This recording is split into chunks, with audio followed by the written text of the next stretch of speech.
Hello everyone, I'm the Cobalt Paladin, and here I am again, painting this Mankurth grunt. Now, it's all dry and good, so I can start painting now. I'm going to be painting a orc skin, which is a gray paint. I'm going to get it nice and ready, see how it is. Okay, so I'm going to have to dump this out.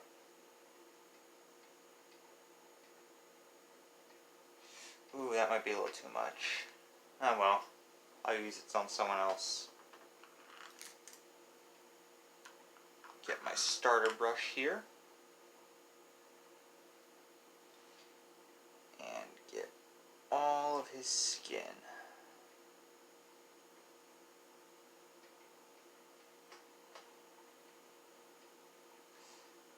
I mean, this part's a little tricky because you gotta make sure you don't get any on the armor.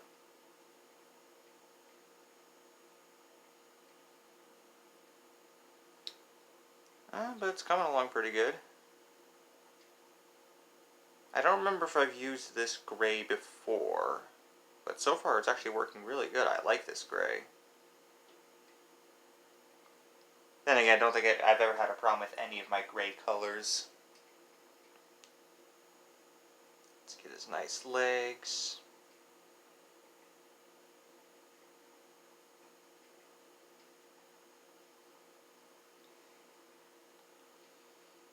Yeah, I'm mainly trying not to get on the loincloth there.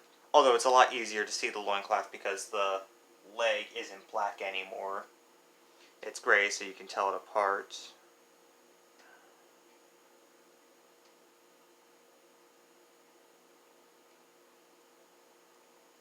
A little bit around the shield.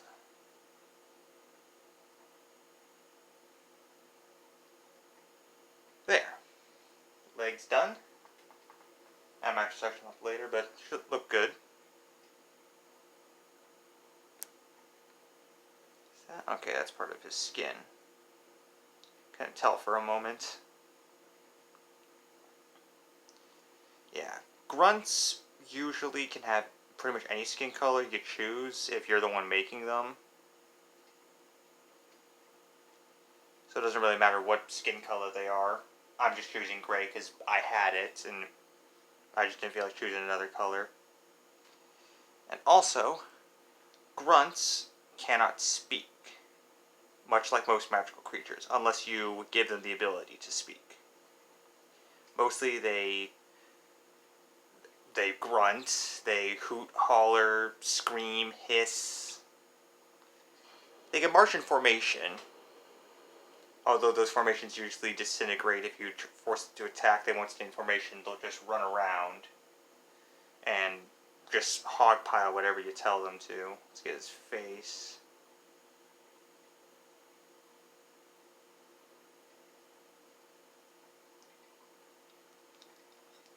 It's a nice little face.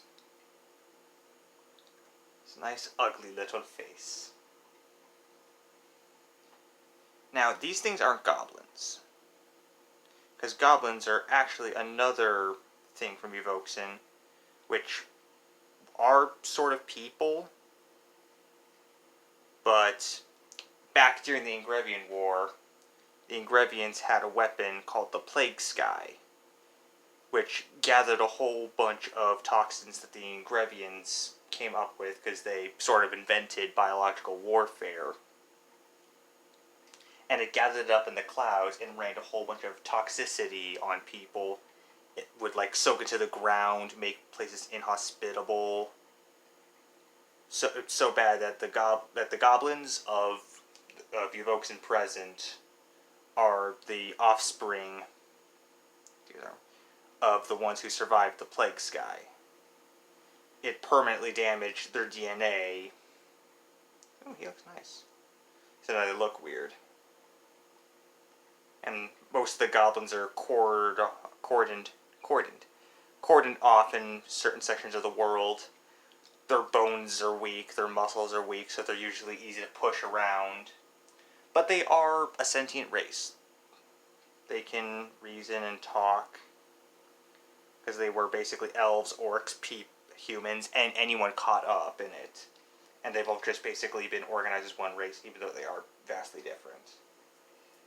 Taking a look at him up close, he actually looks really good. His face is kind of melty here, but that's okay.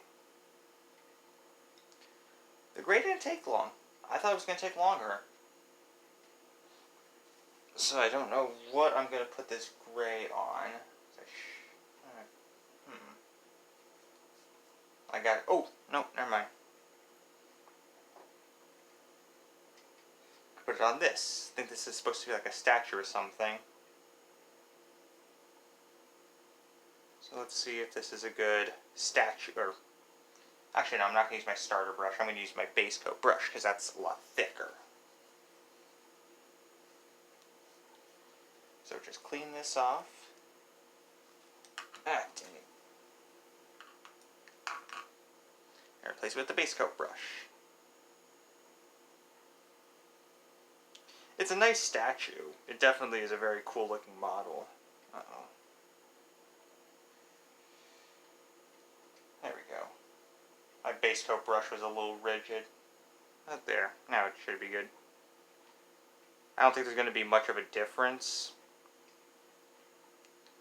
because this is already kind of gray. But we'll see.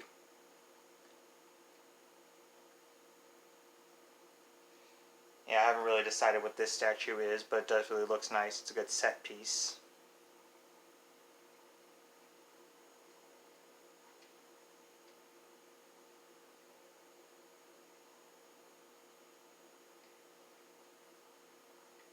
Maybe I should have painted this black first. I don't know.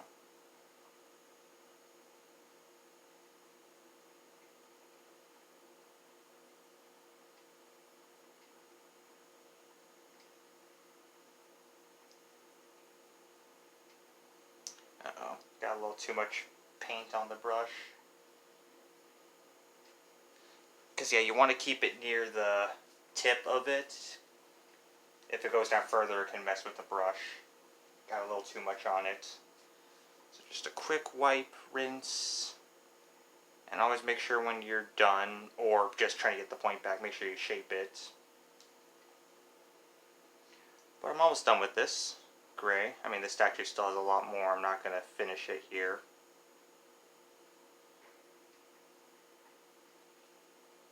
The nice stone tablet. This weird book thing it's standing on.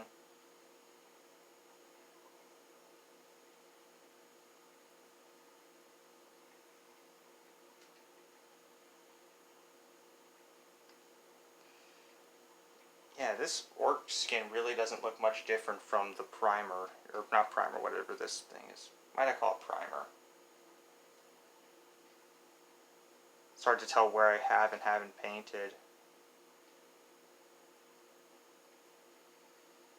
But, I mean, there is sort of a difference. Not a very big one. But I suppose this is going to be a good foundation paint, so I can paint over it later if I choose to. Because what I want to do with this model is make it look like stone, but it's stone that's coming to life, so parts of it are kind of breaking up and becoming real. I think that would look good. I mean, it's far beyond my skill range at this point. But it's definitely something I can do. I think it's all dried up now. Let me just add a little more water. Hopefully lengthen its life. Ah, dang it. Nope, the gray's all used.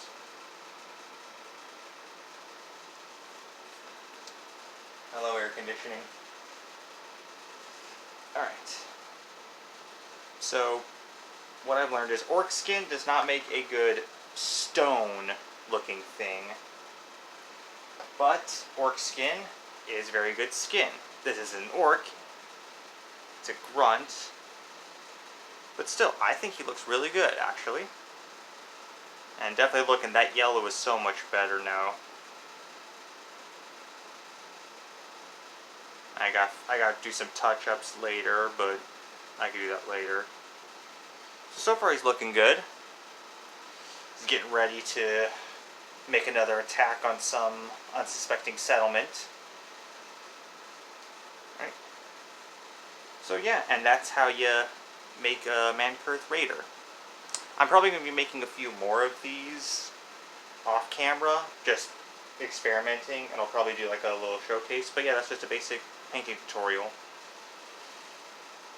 So, I gotta say, that's pretty okay. Well, thank you all for joining me, the Gold Paladin, and until next time, be good to each other.